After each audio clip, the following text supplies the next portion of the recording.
Oh, hey, don't mind us. We're just talking about our plans to take over the world over here. So, Pinky and the brain getting a little busy, you The know. So, brain in the brain is what it is. And that's the problem. It's two of us. right, right. We need a Pinky if anybody wants to apply. We need Yeah, that we're taking role. applications. We might need 2 or 3 of them. Right, because we got another brain, literally. So, to give you guys complete There she transparency, we were is. discussing a situation with a possible, like, not a partnership, but working with someone, something. And Jill, just so you understand how these conversations go, we went back and forth, and then Nick goes, but we need to check with Jill and get her thoughts on this because she might see it in a different angle. It is literally husband and wife, two-headed beast, back and forth. Nick won't even have the full end discussion without taking Jill's thoughts into consideration. So that's a brain right there too. Hell no. Mm-hmm. If I, it's someone mentioned to me a while back. They're like, if you work together with your wife and you want there to be conversation at dinner, you better have conversation during the day. Whoo, yeah. Yeah. Yep. I was like, oh yeah. Okay. Yeah, I get that. Tracks. Yep. Mm-hmm. Yep. Yep. And with that said, guys, conversation, that's what we do here. Plain and simple conversation. This is the Dr. Nick's Amazing Man Stuff YouTube channel, which is a company that makes products for your beard and your body, but we make content for your mind. Woo! Did that just happen? Did that just happen, you guys? Recording started. Yeah, write that down. Man, they make products for your beard and body, and we make content for your mind. My goodness. It's Dear true. God. And that content, oh, man. We're going to stay right here. We're just getting started, you guys. If you only know what's coming in 2025. Wow. All right. But with that said, that has rocked my world. This is the Doctor's Orders live stream where we do just that. My job here is to co-host and show the company, show the people behind it, and it's just as simple as that. I don't care if we're talking about a beautiful location for a vacation or if we're talking about the analytics of business and understanding the human mind.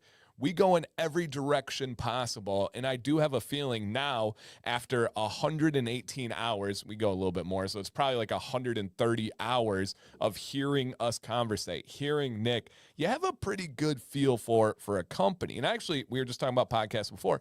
I actually heard a really interesting take, and they're podcasts that are hour, 2 hours, 3 hours long. And let's say there's something like a politician. We don't get political here, but let's say there's a politician that says, I will only do an hour. I heard a quote from someone that said, but you really get to know someone in the second and third hour. And I said, oh, yeah. I mean, anybody can kind of go for an hour, but when you're going for 118 episodes in a row, you're getting a really good feel for the company and the people behind it. If that sounds good to you guys, please hit the thumbs up on this video. I know it's easy to forget. YouTube doesn't always make it the simplest to bring out the likes. So please consider that. And if you're like, this is some really good content for my mind, maybe others would enjoy it, consider sharing it in any form that you can or will.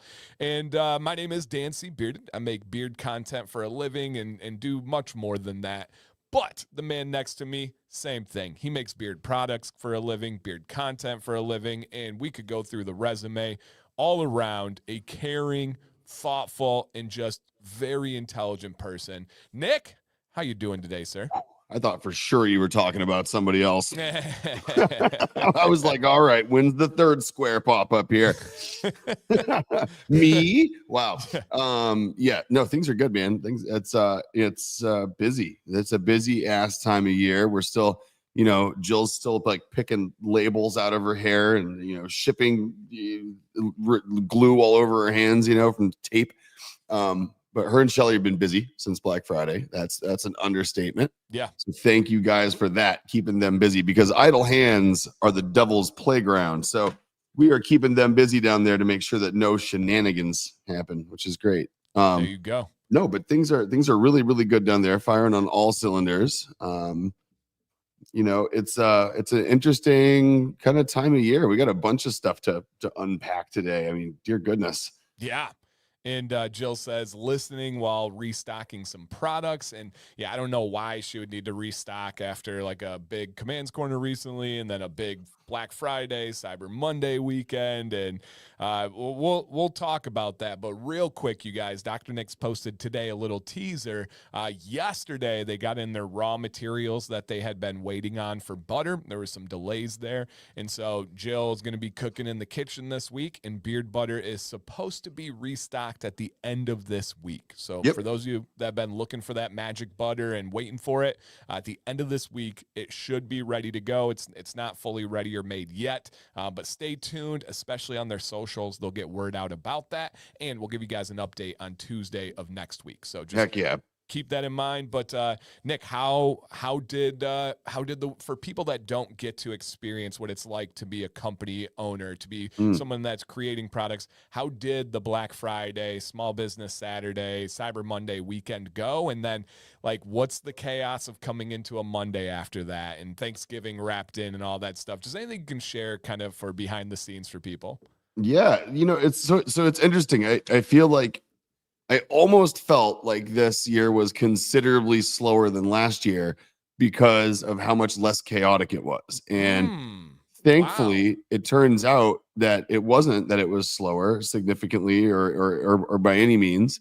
We are just a lot more organized, right? We had our stuff together by Jill and Shelly.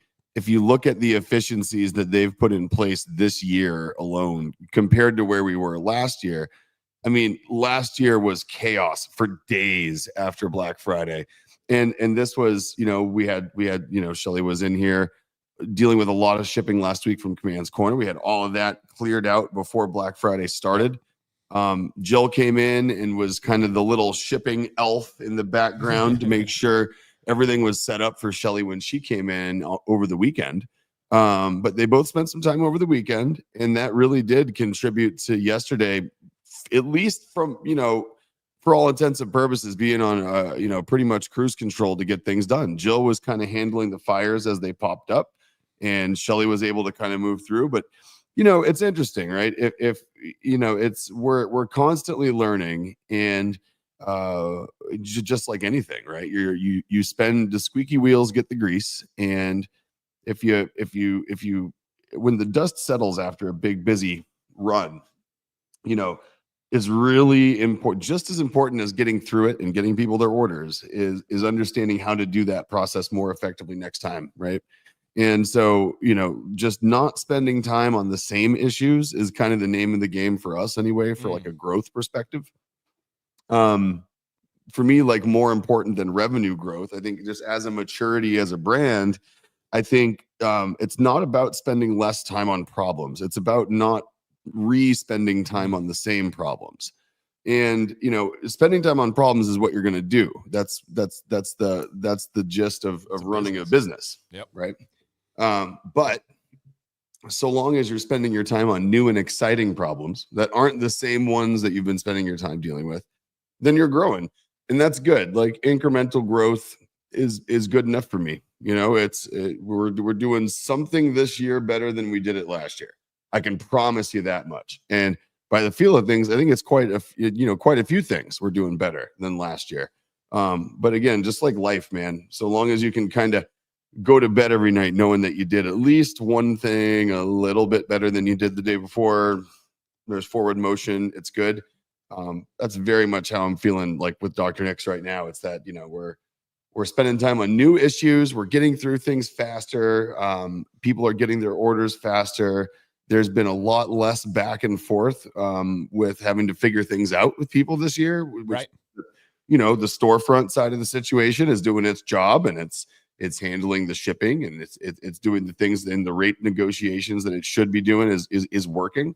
So all in all, though, man, it's great. It was great to see the pop in traffic and revenue, and it's always nice to see that. But it's, I think the biggest thing was just getting the feedback from people, seeing the excitement is, again, that's what kind of keeps us motivated.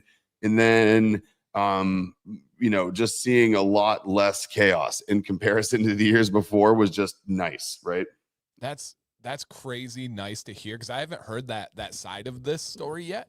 I know, and I think you guys are fine with that. Not only was it less chaotic, like you said, but not only was it like you thought maybe last year was bigger, you had the biggest weekend in Dr. Nick's history. Yeah, we did. That's unbelievable. You pair a couple of these days together, and to have the biggest weekend in a company that's been around for quite a while now, and to have it feel smoother. Shout out to Jill. Shout out to Shelly. That's fantastic. And It's man, huge. that just has to help everybody just kind of, and then you can handle everything from just a nicer note. Yeah. Oh, it does. And it's, I mean, trust me, any amount of efficiency or stress that we can reduce here with Dr. Nick's is key this time of year too. Cause it's like, obviously we're still humans on top of all this, you know, so we still have a lot of stuff going on outside of Dr. Nick's. And, you know, it's you spend the time and do the work ahead of time for these sorts of things as best as you can, because you know for a fact it's not just going to be life is on cruise control while you're going through these months. Like, not only is it going to be busy for work, it's going to be busy with life, and it's going to be busy with family, and it's going to be busy with theater and school and holiday events and sports and all the things, right? So it's like you know, if you set things up to be just as busy during the holidays without the increase of busyness, you are gonna fail. Like, you have to feel before the holidays like, all right, well, what am I going to do now? Like, there's nothing much to get done. Like, if you're there, like, that's great. If you're like waiting on stuff and you're wondering when things are coming in, you're trying to kind of change the wheels on the bus while it's going down the tracks. I said it in the beginning of November, and I'm glad I did. I said wherever we are right now is where we are for November. Like, this is what we have. This is where we're at. Like, regardless of what happens for Command's Corner, Black Friday, you know, we're going to be restocking in the beginning of December. Things are going to do what they do, and we're not going to set our hair on fire trying to do anything different. Like, we're just going to move through. And if you're waiting on, like you said, a shipment and the tracking, and then it gets delayed today, then your soul is shot. And it's just, you got to say it is what it is. We've put our pieces in place. Now let's play. I'm going to black out this camera for a sec. This hoodie's too hot. This hoodie's too good at being warm outside. Hold on. All right. And Timothy, happy birthday. 45 years young today. Doctor's orders what I need. Hey, thanks for spending your birthday with us, man. Absolute legend of a beard, legend of a man. Happy birthday. That is awesome. And then also with this, we had some people talking about let me see where we go. Talking about, and speaking of funny things, Nick was telling me about this either today or yesterday. JB down in Florida had a package. We actually highlighted JB's comment last week as a reminder to you guys. 'Tis the season where packages get increased with their volume at these carriers, so the problems also increase. And JB's package had taken like a really fun, interesting tour of the country. Well, Nick was sharing the update with me. Essentially, it went down to Florida, came back up to the actual carrier facility by Nick, right in the Pembroke area. It gets there, the greater Boston area, and so everybody assumes that it's going back to sender. No, they decided to bust a Yui, and it went all the way back down to Florida and made it to JB yesterday. So, how many days was that total? It had to be 2 weeks, maybe a week and a half, 2 weeks. But like, good job, guys. It got back to you guys essentially almost one stop away from return to sender. Who caught it? Who was like, oh crap, we messed that up. Send it back, because it wasn't an address mistake. It wasn't a JB mistake. It wasn't a Dr. Nick's mistake. It was all filled out right. It just took an extra ride, you know? Hey man, you know, joyrides, huh? You know, it's, dude, you know what's weird though? It's like everyone's losing their mind this time of year. I think we talked about this last year too. It's like everyone just goes crazy around the holidays. But like, I forget when it was, a few weeks ago. I get home and there's like a pile of boxes in our driveway. There's like 4 or 5 boxes. And I'm like, oh, I didn't know we were expecting anything. So I pull in the driveway. First box, it was like a Glowforge box. And I was like, what? I was like, what's Bill doing? We didn't talk about a big purchase. And then I look at it and it's my neighbor's name on the box. And I was like, oh, okay. Well, I mean, I see. he had a bunch of boxes for us, and in this gigantic box, got left with all the small boxes. Yeah. So I was like, well, let's just get in to see what the rest of these are here. Other box behind that one for the other neighbor. Okay. And then I'm like, oh boy, this is going to be good. Which one in here is for us? There weren't any. Wow. There were no packages. And this was UPS. This wasn't USPS. So like literally, man, this was UPS dropped off like 5 boxes just in a pile in our driveway. Not one of them was for us. And they were for 2 different houses on either side of me. Probably totaling about $2,000 worth of stuff too, I might add. He just took the center spot. It's like It was you guys like will figure eeny, it out. meeny, miny, F it. Like right there. And there's only 3 houses on your street.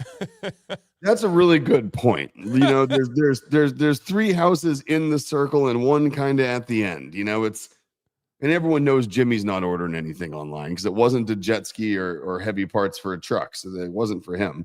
That's hilarious. I bet Dave. Dave says he spends his winters in RV resorts and packages always get dropped off at wrong sites. Oh yeah, I believe that. Oh, I bet that's got to be hilarious. Right.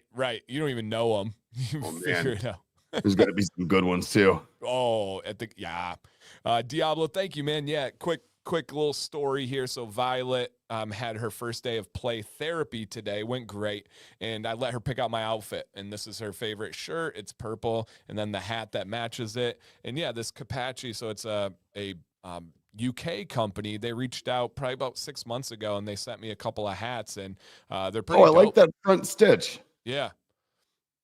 Showing on the inside. Mm-hmm. I like the construction of that. That's really interesting. That's got to be the only hat you have built like that. Yeah, I think so. Where it runs like that vertically?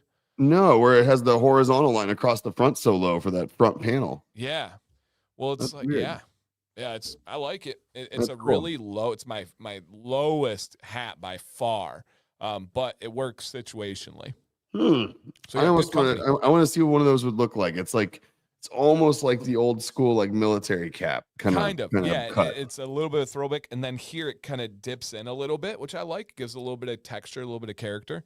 I like which is pretty cool. And I got a couple of comments to go over from you guys, but first, really good question by Donald, and he says, "Does Black Friday change how the market the entire year, knowing consumers expect major discounts on Black Friday versus the rest of the year?" So essentially, I was gonna say I know the answer here, but yeah, go ahead, Nick. No, not at all.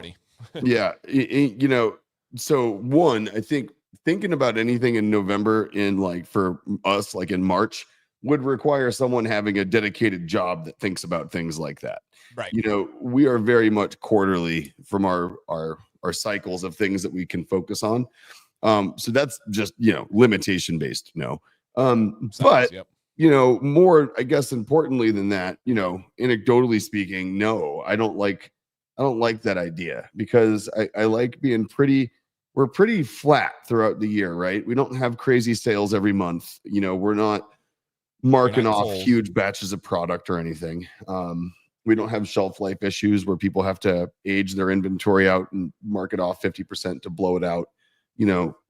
Notice we've never done that. And there's a reason, because we don't have old stock, because we make things fresh at all. So, ever at all. When we donate things to charity organizations, we have to make that product separate because we don't have any surplus to donate. Yep. And so, like, the body wash we donate, it's not extra. Like, that stuff's just more body wash that we make. That's the same stuff. Yeah. So, but no, since we're pretty flat all year, we do a couple little pops here and there, right? Like, we'll do something for Christmas in July. We might do something for like a Veterans Day, Memorial Day kind of a thing, beginning or end of summer. But really, it's, Black Friday is our big sale of the year. It's where we know you're going to get your maximum discount, which the maximum you're ever going to see from us is 35% combined. Yep. Right. So, I mean, that's pretty much it. If we had to, if we did stuff at Black Friday where it was ridiculous stuff, I'd say yes. And if we did things that were lots of bundles, I could see maybe the bundles that you'd have available for Black Friday, you'd want to be different than the bundles you have all year. Right. It hasn't been a problem for us yet, though. And an interesting way to look at this, and all approaches and strategies are fine and up to the companies. This is in by no means a negative way. But when you look at like this market and this industry, and I get a really big sample size, you have some companies that I do think fall into traps. And some of those traps would be, like I said, a Kohl's company. Essentially, if you go to Kohl's and you buy anything without a major 40, 50% off coupon, you're silly, because it's not actually a coupon. They're just raising their prices so high so they can lower them with those discounts. It's and there artificial savings. And so there are companies that fall into that. And it's kind of what Donald's like getting at here. They feel like they need to have these sales throughout the year, or they need to adjust how they're doing. And then people only buy when they do have those large sales. Right. A company like Dr. Nick's, they want you to come in and love the products and purchase the products when you need them and when you want them, not based around absolutely astronomical type sales. And the same thing kind of goes with like overdoing, and that might not even be the best way to say it, but over reliance on new drops all the time. Yeah. Some companies, that is their business model, and that's not a critique. That's amazing. If you turn your cosmetic company into a collector's item company, bravo, good for you. There's people that value that. They're paying Absolutely. for it. Clearly, it works for them. That's not Dr. Nick's, though.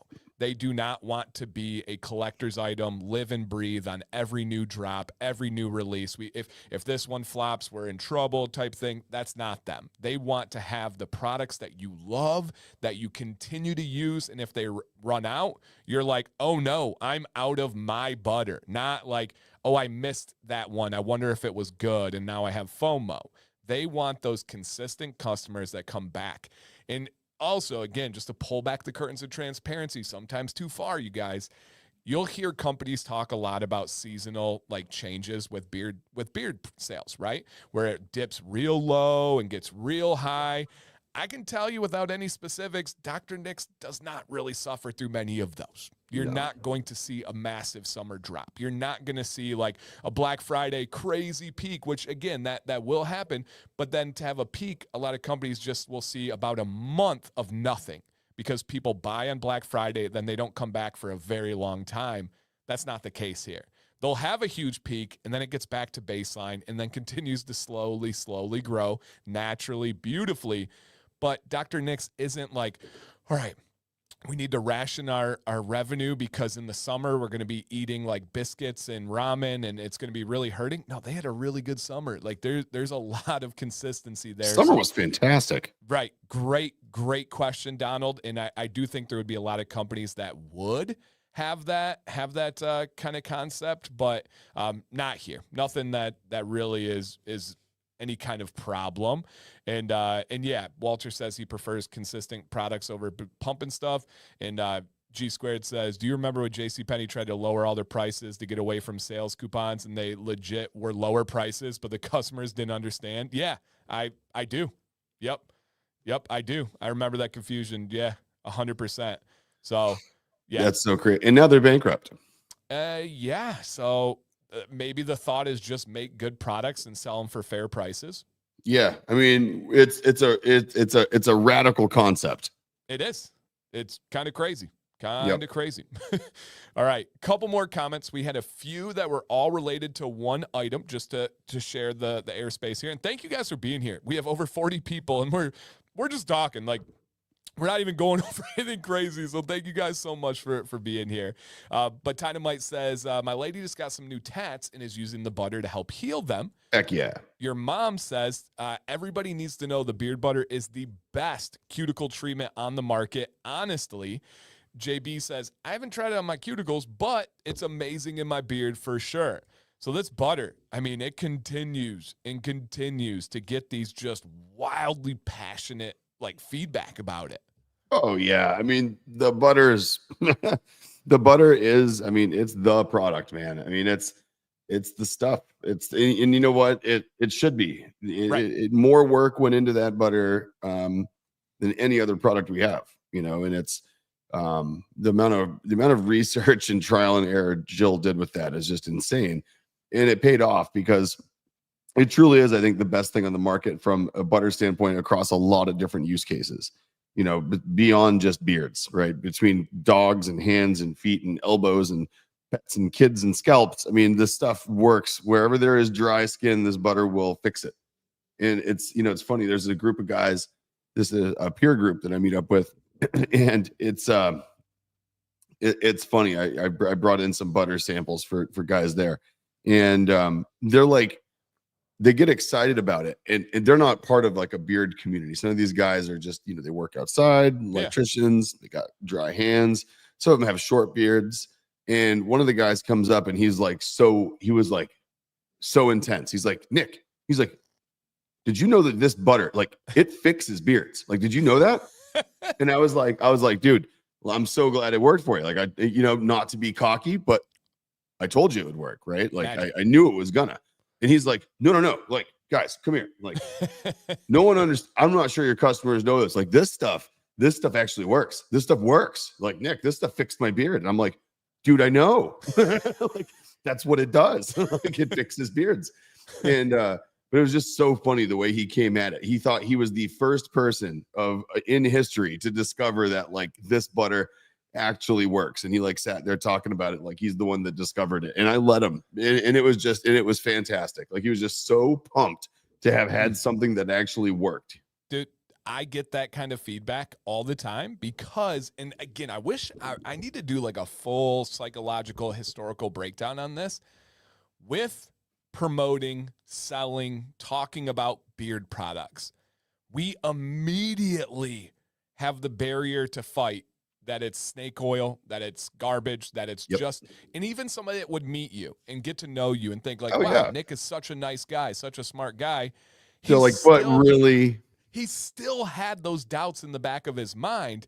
And we're over here like, listen, there's no salesmanship. And like, I feel like that sometimes on Command's Corner, to be honest. I feel like people are like, oh man, you're selling Dr. Nick's. You're talking about these great things. I'm like, if you guys could just peel back my heart and just understand, I'm just talking. I'm just literally sharing my real thoughts. There's no game. There's no salesmanship. There's no strategy. It's just real. And I get things like that. I had a guy message me and he was like, holy crap, thank you so much for this recommendation. Same thing. He was like, it worked. It fixed my beard. I'm like, I know, like, I'm not making this up. I told you it was gonna.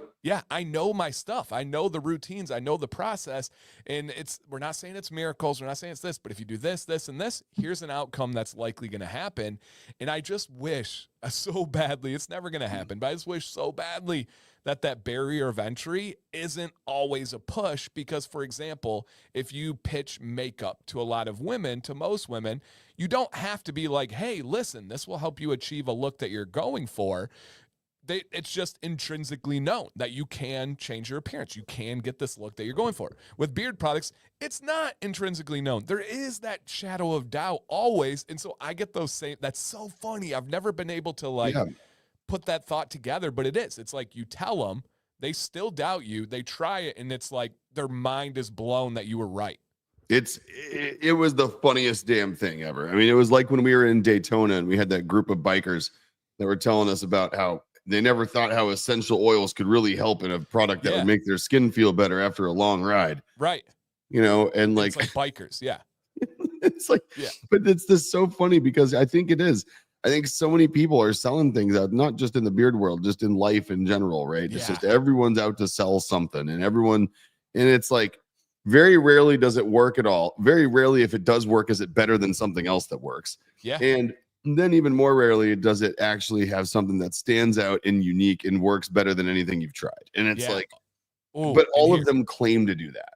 On that note too, I had a conversation on my Facebook group. So a guy was in Canada and he was asking me about products, and he kept saying things like, so for example, he said, hey, what about Striking Viking? And I said, oh, personally, I think it's cheap garbage from China. I don't recommend. Hey, what about Gibbs? Personally, I think it's silicones and it's not good for the beard and blah, blah, blah. And he goes, what do you recommend? I was like, I have a million of them, but I understand you're on a budget. I said, how about Honest Amish? And he said, it's more expensive here. It's like $30 Canadian. I'm like, oh, okay, yeah, that's not. And I was like, I don't really know, man. I don't know what's available there. And it's definitely not as big of a market as we have. Here are some Canadian companies to try. Or if you want to stock up and do on like a Black Friday and make it worth it, here's some American companies to try. And his response to me was, so you either have to be rich and have a ton of money to get good products, or you can't get good products. And I'm like, well, I mean, that's a big jump, but essentially in life, you get what you pay for. And I told him, I said, it's no different than vehicles. Like there's great vehicles out there that I want, but they're more than what I would pay, or they're more than what I could afford. Right. And it's a company like Dr. Nick's. You guys aren't ripping anybody off. Unbelievably fair prices, but you're nowhere near the bottom. You're nowhere near the budget. You're nowhere near like Amazon quick $7 sale, because it's just not possible. If you have that quality butter, you can't do it. But if you fill a tube with silicone and water and mineral oil, you can, And so it's like, yes, you get what you pay for in really almost all aspects of life. Like I'll get a steak and it'll be good. And then if you treat yourself and you get a really nice cut of steak, you're like, oh, there are levels to this. Oh, yeah. Yeah. And it's the same kind of deal. And so I definitely, Jill says, it's true. The G-Wagon's out of her price range right now. And so, yeah. Sorry, Jill, we're getting there. And letting people know you appreciate their products or recommendations may be less frequent than complaining. Yeah, that's true. That comes in less as well. And I also had a company, guys, this is how the show works. We just bounce. We just do our thing. Had a company yesterday that reached out to me. He was like, Dan, I've spent this many tens of thousands of dollars on ads, and I've brought in this amount of revenue. I've worked with you, and you've brought in substantially smaller numbers, he said, but I want all your people. He goes, this large number isn't actually all profit, because do you want to know how many people returned products here? You know how many people had like nasty, angry emails over here? And then I have your crowd and they're thanking me for like fixing mistakes. Yeah. He's like, do you know how different that is? And I'm like, there's value. Like Leo's saying here, it's much more common for the complaining side, but great people that really value it, that really love this community, this education, they appreciate it. They understand you get what you pay for. All of that kind of wrapped up together. Oh, dude, it's so different. I mean, it's like dealing with you guys here. I mean, honestly, I will say we've done a whole lot more community building than we have outside marketing. So I think the majority of our customers are actually kind of community-based customers. Yeah. I would say at this point. And I mean, the difference dealing with people that are part of this community versus people that aren't is just, I mean, you can't even call it night and day. It's like Mars and Earth. You know what I mean? Conversations are just different. Oh, I would rather spend an hour making sure that something is right with one of you guys than to spend an hour getting 15 of those other new customers. Like, I would much rather spend an hour making sure that every one of you guys are happy than spend any time getting people that I don't know. And it's just like, it's so much more valuable as a business, Yeah. Yeah. You can't really put a number on it. It's just one of those things. It's like all hands on deck when one of you guys has a problem, and anything we can do to help, we do it. Yep. And yeah, congrats on a great season, Nick. Very inspiring. Oh, why, thank you, sir. And Leo, here's a quick little aside on this one. Interesting perspective from like a sales side of things. So Leo says, Honest Amish is oil in 2-ounce containers, which he may not have considered with reacting the price. So Leo, when someone is of a very restricted expendable income mindset, or they have a budget mindset, the price per ounce is almost impossible to factor in their equation. If something is $30 for 2 ounces or something is $20 for one, they're going to jump on the 20 for one, even though it's a worse deal, just because their brain won't allow them. And this is me. I lived here for a long time. I'm speaking from experience. Your brain won't allow you to go to that 30, because number one, if you can't afford 30, it doesn't matter how many ounces it is, you just can't afford it. But number two, your brain is so fixed on that lower number. And so there's a lot of people that are in that kind of budget situation that even when you talk price per ounce, it doesn't factor in. I believe that's one of the reasons Beard Brand is not doing the best right now. And I only share that because they've shared things publicly. Eric's been on a business podcast. Eric has shared stuff. And I think it's because they have their 4-ounce containers, and a lot of people can't possibly say, hey, here's the cost. Let me divide by 4. Here's the value. They're so used to those 1-ounce increments and prices that it's just really hard to get on their radar. So just like a marketing type thing. And so, yeah. And Leo, same here. Now I look at price per unit, but a lot of people don't or can't. Their brain just won't let them go there. Yeah. That's interesting. Mm-hmm. I've always there was a point in time where I was, very, very budget conscious, and like looking at okay, easy example, take like ibuprofen, right? Easy. Store brand versus Rite Aid. Versus Excedrin, store brand. Okay, buy one get one free. BOGO in it. But then you see 24 pack is $8, and then you got the 48 pack, and it's not double, it's 12, and then you got the 96 pack, and it's not double, it's 20, right? But I only had in my head, so obviously the 20 is way cheaper. You're getting 96 of the things for $20 as opposed to 20 of them for $10 or whatever it was, right? But in my head, there were times where in my head I only wanted to spend the least amount of money possible on ibuprofen that day. Yes. So I don't care that I'm paying triple per pill. Yep. I only wanted to spend $8. So I'm going to spend $8. So funny. When I flipped the script and I started to go on like price per unit, literally with things like aspirin, where it gets really exponential on the numbers. Oh, yeah. Another thing to consider that I never really considered on things like that, Jill's right, longevity, expiration dates. I would stock up and be like, the maximum value is at a 500 pack of Advil, and then you realize it expires in 2 years, and there's no chance of any possibility of you using 500 aspirin in 2 years. If you do, we got some problems. Yeah, probably so need it's more than aspirin. I end up throwing it away and wasted it because I went bulk. Or all the parents out here understand this. Your kids start getting into a food that's good for them, that they love, and they're like all obsessed with it. And you're like, sweet, I can buy in bulk now to save money. The second you buy it in bulk, they no longer don't want like it anymore. Oh, no. Unbelievable. That's Murphy's Law at its best right there, though. Oh, has to. I mean, 100%. It will go wrong. We're supposed to get snow later this week, and I was thinking, since I don't want there to be snow later this week, I would probably go and maybe fix that cable on my snowblower that's not working. That's and I'd smart. spend way too long fixing it and maybe make sure I cut myself or something. And then there's no chance in hell it's going to snow later this week.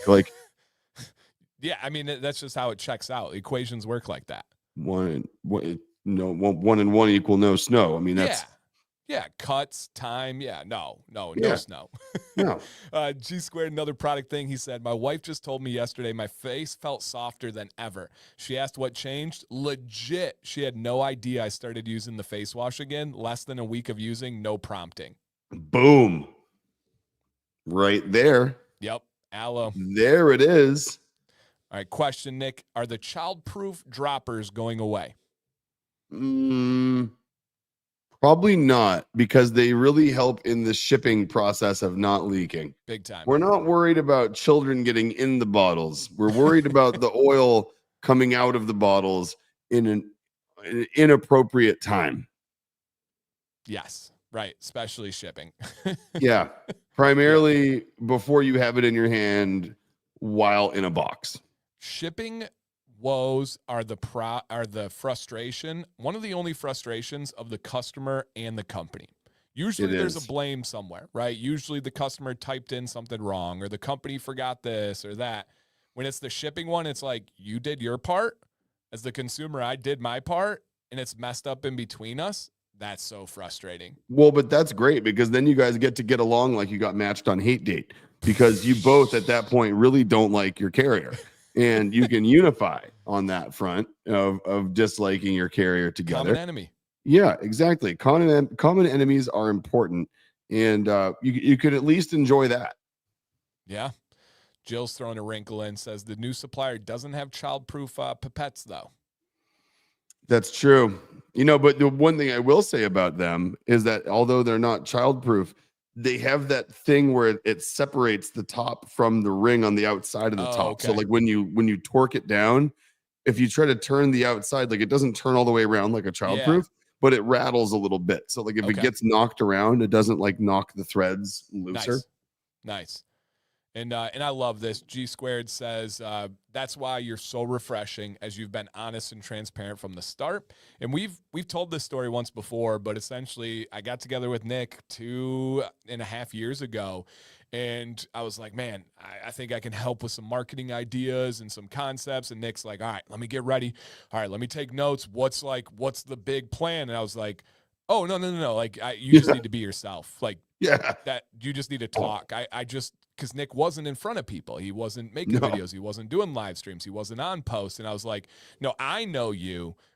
My job is for them to know you. And he's like, oh, okay. But then like, what's the strategy? Do you have the script and the prompts? And no, Nick, I just want you to talk. Like, that's it. And it's like, I thought you were nuts. Like when we first started talking, I was for sure that I was gonna get like the curtain pulled back and like, okay, here's how everyone does it. yes. And he did do that. He was like, here's how everyone does it.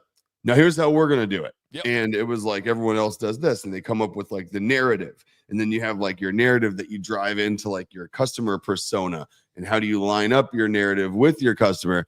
And he's like, no. That's what people do if they don't have the persona that is already selling the product, which is you in your natural state. Don't come up with anything new to say. Don't come up with scripts. Like just talk. And Nick's response was, so I don't need to ride backwards on a horse with my shirt off. That's it. I mean, we could, but no. I was for sure looking forward to like stand up wheelies and jet skis in a hot tub. Yeah. Like something. Yep. In like flashy jump edit cuts, and then like, ads on TV that are going crazy, and like super like bikini models going by you, and I was like, flamethrowers, and like there's the gun that flamethrower. shoots hundreds, so you can like that thing. Yeah, come on. So yeah, I'm sorry. So we guys, don't if all that need to sounds do that. exciting to you, But no.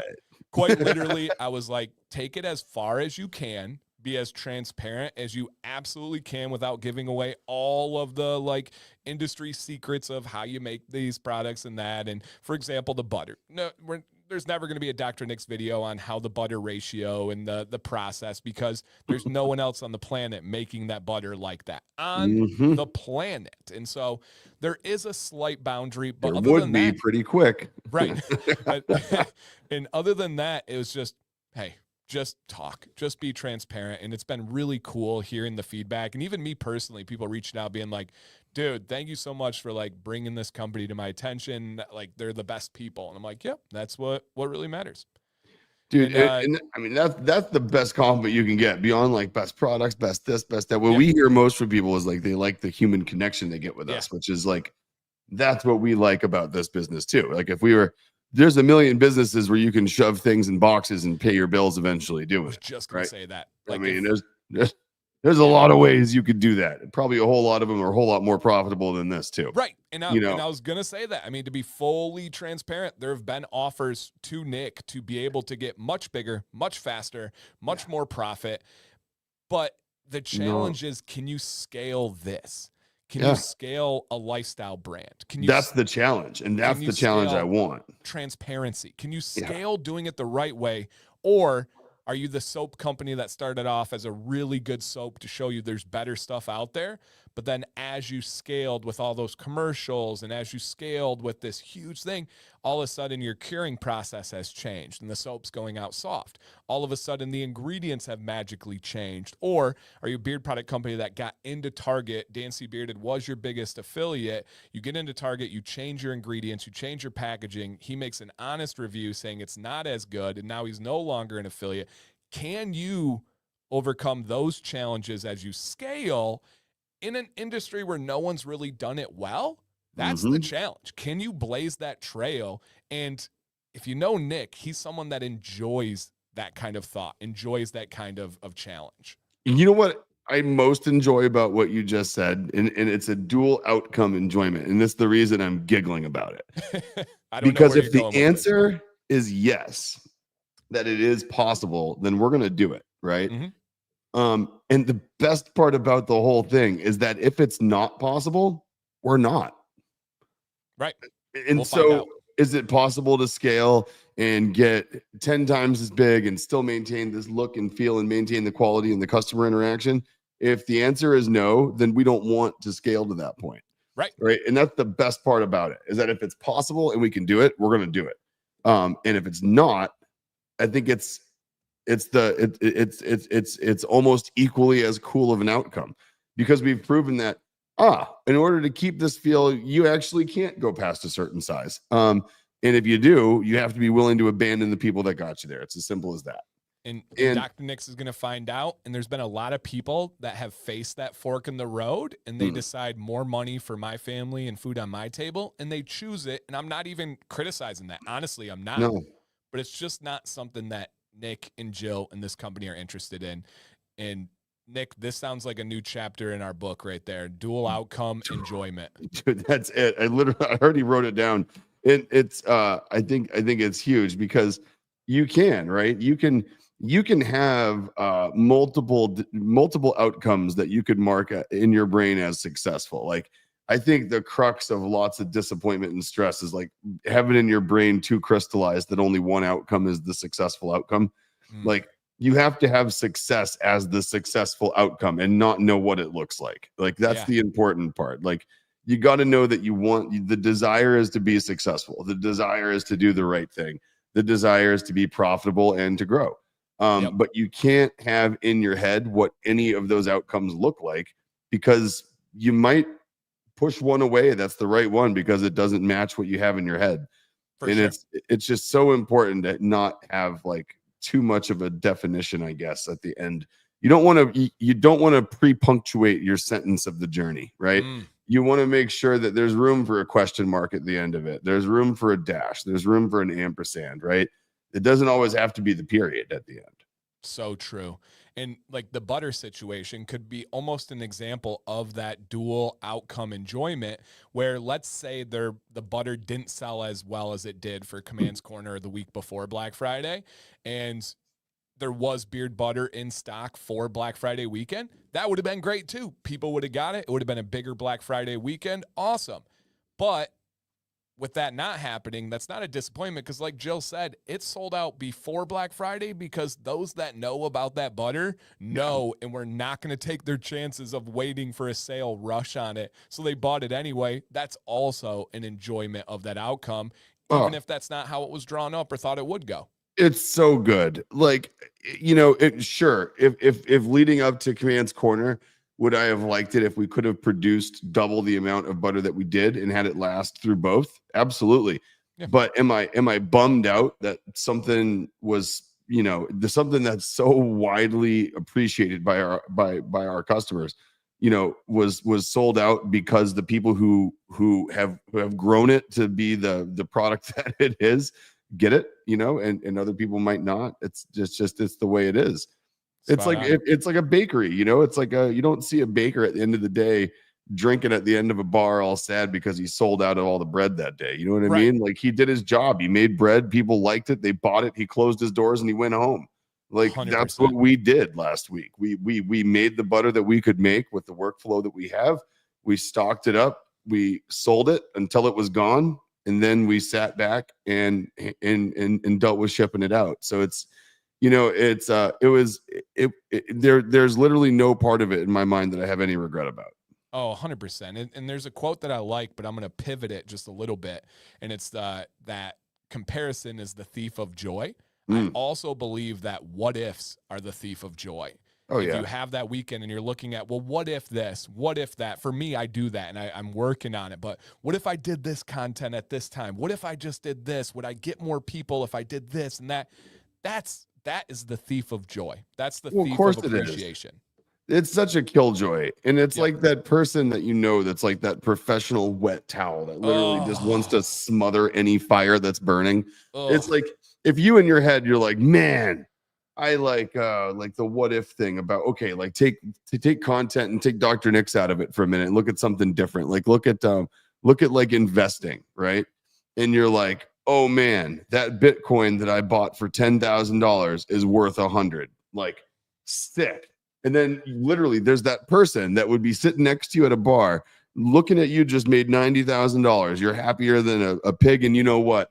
And the guy next to you is like, yeah, I bet you really wish you bought some when it was 3, so you could have bought 3 of them, huh? Then you would have had way more money. Yeah, and it's super like, fun. Okay, like, Thanks. sure. Yeah. Thanks. I felt great. Now I don't. And you know, and but it is. It's one of those things where it's like that's the what if is what takes away that joy. There's no other outcome in asking that what if question than to mitigate the good feeling you have now. Like, why else would you 100%. say it? It's not going to make you feel better. So remember that, guys. What if is the thief of joy. And so, yeah, don't do that. JGJ, good to see you again, my man. He said, miss any sale? Yeah, so essentially Dr. Nick's was 35% off all weekend. So they had that. Unfortunately, that won't be back until Black Friday of next year. That's but it. for your planning, but all the products be in stock. You can hop on them anytime. And he's got a good question here. He said, I'm trying to pull off a workplace safe mullet. Love that. And I see you guys have hair shampoo. Already used the unscented beard wash for all my head hair. Beard hair, will it work in reverse? So, JGJ, I do not recommend the head hair products on the beard. The direction you're going with is much more of an approach. And again, this isn't even salesmanship. Dr. Nick sells both of them. So there's nothing in it. If you're going to do both, the beard is the better way to go for both. Yeah. And what I would say is I actually had someone that was like, they were just happier with the way their hair was feeling with our beard wash in their head hair. Yep. And I said, hey, the only thing I would urge you to do if you were going to do that, maybe is once a week, find a good stripping shampoo. 100%. Because that's gentle. The only thing I can really think of, right? Yep. Because spot on. It's just not quite as stripping. So you could experience some buildup. Yeah. And shout out to Tyson. If anybody can enjoy this like company strategy and kindness and transparency, it's Tyson from Copper Johns and Big Ron Command's Corner last night. And man, super great time. And he actually Tyson, just so you know, like I literally know most of what I know about you just from seeing you interact with people here and from Dan. And that's why, like, in my head, you're just one of the coolest, nicest guys out there because Dan literally just never has anything but good stuff to say about you. And I tell Nick everything, guys. This is like best friends talking, not like business stuff. So it always is. Like whenever I hear about him talking about working with you, it's always refreshing, because obviously Dan has business relationship only customers and relationships, just like the rest of us do, and some that are more friendly. And it's like I can always tell which one of those you're coming off of when you and I get on a call. Yeah. Yep. No, I won't. Yeah, I won't say really bad things, but it'll be like, yeah, it was great. It was great. Yeah, it was fine. So anyway,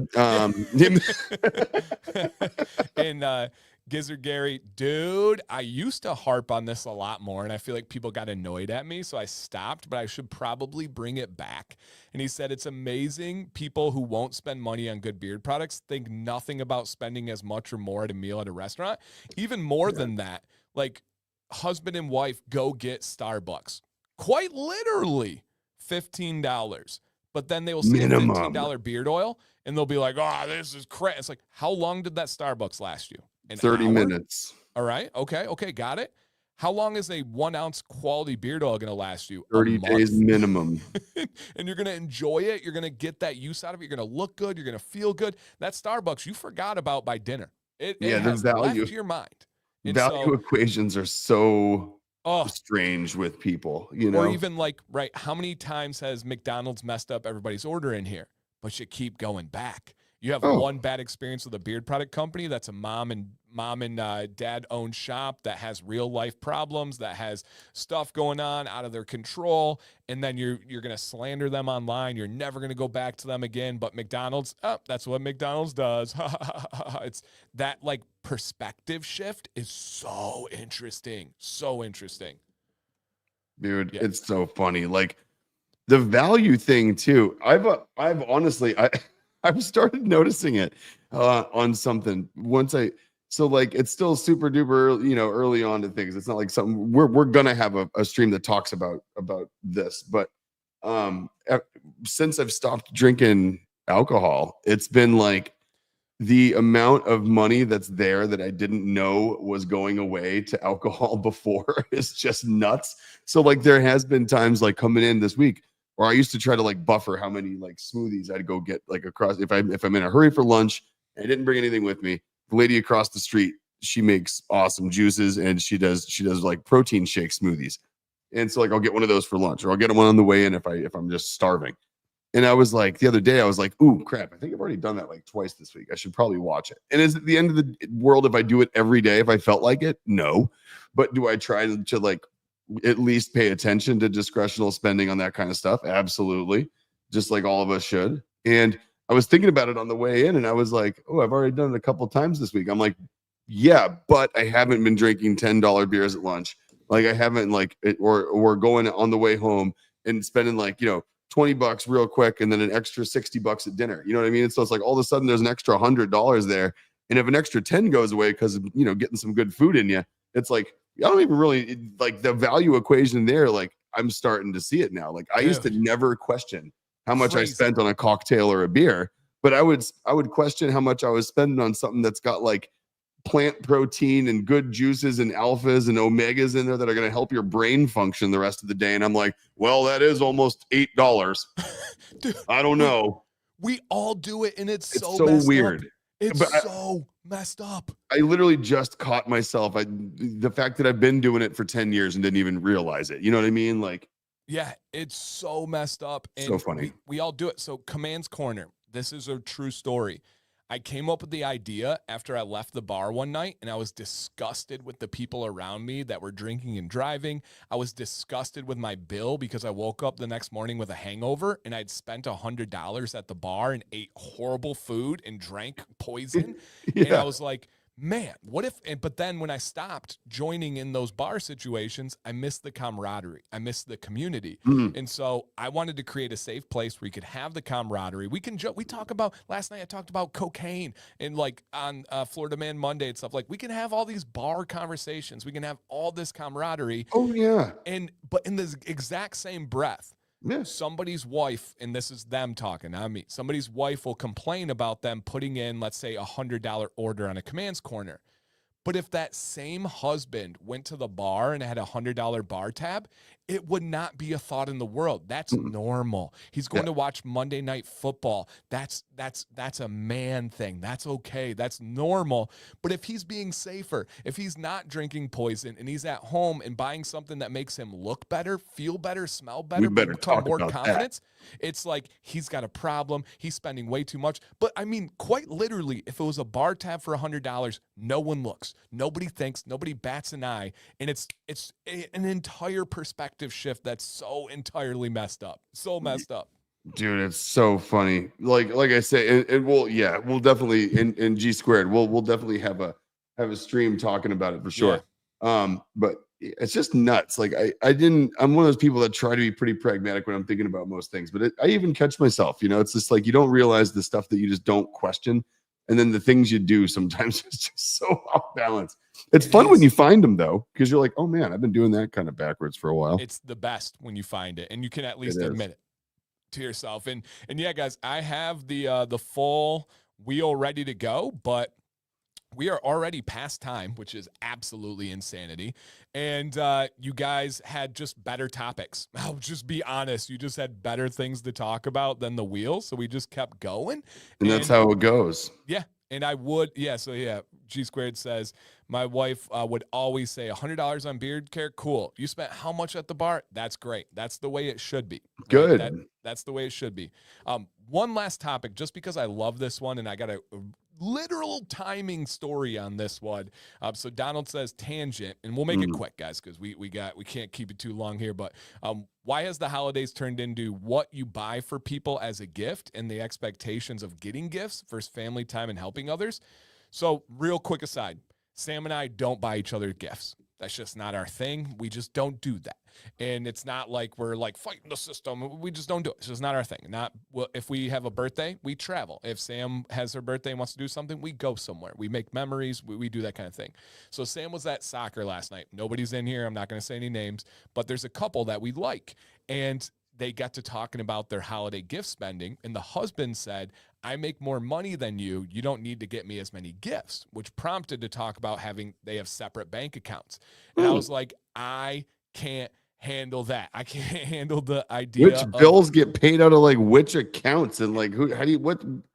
I can't fathom it. But even the concept of this right there, that a husband had to say to the wife, don't buy me as many gifts because I make more money than you. And I'm like, we're losing all sight of what this is about. We're missing the entire boat here. This isn't what it should be about. So Donald, if there's ever a timely thing, this was at lunch. Sam and I had that conversation today.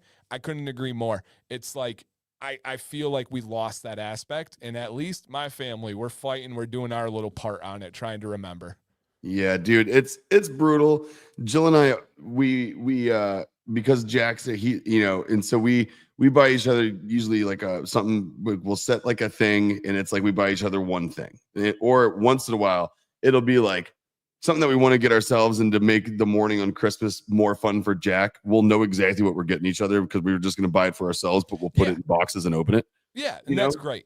Something like that. But for birthdays and stuff, yeah, we started doing more like what a few years back, like when I absconded Jill off on an airplane that she didn't know we were getting on for her birthday one time. You know what I mean? Like ever since then, I'm like, oh, I'm hooked. It's way more fun doing experiences and stuff like that.